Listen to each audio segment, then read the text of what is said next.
Hello everyone, today me and a group of friends were playing with some adult Legos and we're building a new PC. Now this is primarily inspired by this new Fractal Terra case, an absolutely beautiful case. You know, big chunky milled pieces of aluminum on either side and in this nice block of wood front. Now this is a small form factor. I haven't built in an ITX form factor before, but it's actually very easy to do, and this is thanks in large part to this clever design that Fractal's employed. So you have a spine in the middle of your case, all your components bolt to either side of that, and then that whole spine can shift to the left or the right. So if you need to give yourself a little bit more room for cable management or the cooler you've chosen or the graphics card, you have a few options. So right here, we're taking off the transport strips. These were just on temporarily. These come off, and then we're gonna set our spine in the middle position and start putting everything together. So in fairness, we kind of over-spec'd this build. This is a Strix B650 motherboard. You know, we have two M.2 slots, so we're putting two 990 Pros, 32 gigs of RAM, and then the 7800X3D Ryzen processor. Now, we aren't actually going to be able to cool this processor. It's going to be fine for gaming, but if we were to do anything that's like CPU intensive in terms of workload, then it's just not going to work. But we're not, and if we ever decide we want that power, we can always take all this, put it in a bigger case, and then put a proper cooler on it. You'll see we've got the Thermalright, the AXP90. This is really the biggest cooler that we could put in this case with a 4070 Ti. So if we didn't go with a 4070 Ti, then it's actually possible to put a small one unit AIO in there, or we could have again put in a taller cooler, but wanting to put a decent graphics card, this is meant to be a gaming PC, then this is all we could get in. You can see Caleb's struggling a little bit with the RAM right now, but it's fine. And again, we only have two slots on the ITX board, so we went ahead and put in two 16 gigabyte sticks. And this is AMD specific, or tuned, whatever the word is, DDR5.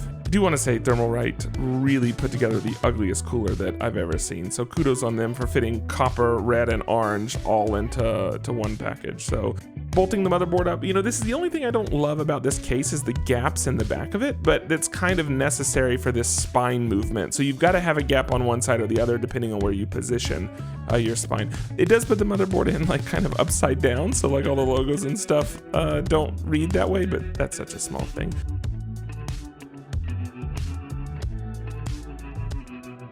So for your power supply, man, it's amazing how much power is in such a small package. The fact that all this fits in this case is just basically magic to me.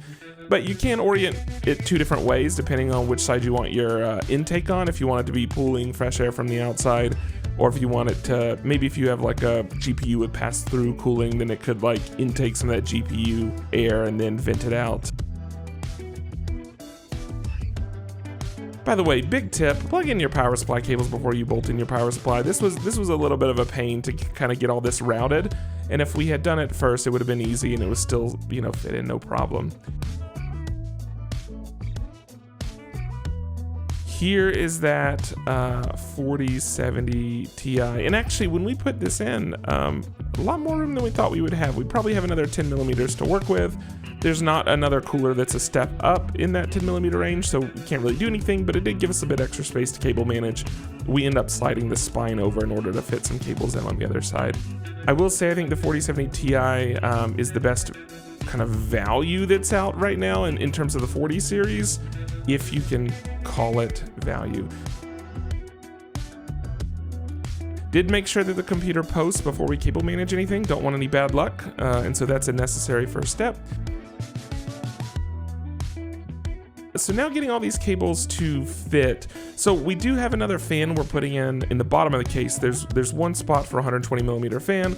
We do want to put that in there. We want to try to create kind of more pressure within the case so we don't have as much issue with cat hair or dander, because the person that this computer's for, they do have a cat. So it's very important when we're cable managing this that we don't just stuff all the cables in the bottom of the case. You can, like, there's a good gap below the power supply and below the motherboard, so it would be very easy to just push everything down there. but we opted to take a bit more time, make sure we're leaving the space so a fan can go in there, cables aren't going to get in the way, and it looks nicer. So this is the way to go. Again, once we get all this in place, we realize we have to slide this over, but thankfully, because of this design, we can just loosen 4 bolts, push it over one spot, tighten those 4 bolts again, and yeah, and everything stays together. So again, kudos Fractal for just an awesome case. I watched several reviews of this and seen several other builds of this. I never noticed the Fractal logos on the bottom of the side panels, but they look very sleek. You know, outside of that, no RGB in this build, and there's not even a power light on the front. So there's no flash to this, but what's nice is this can sit in a living room or this can sit in a common space, and it's not gonna look weird. It's not gonna look out of place. It's going to feel very upscale. A little bit of a moment of getting this last side panel to close. You'll see it pops open a couple times, but it does close. Those orange blades on that fan are not doing this case any favors, but that's fine. That's very easy to swap out if we choose to swap it out after the fact. That's it. That's the build in the Terra case. Really easy build. So if you're looking to build in small form factor, I can't recommend it enough. And if you have any questions, ask me down in the comments. Peace.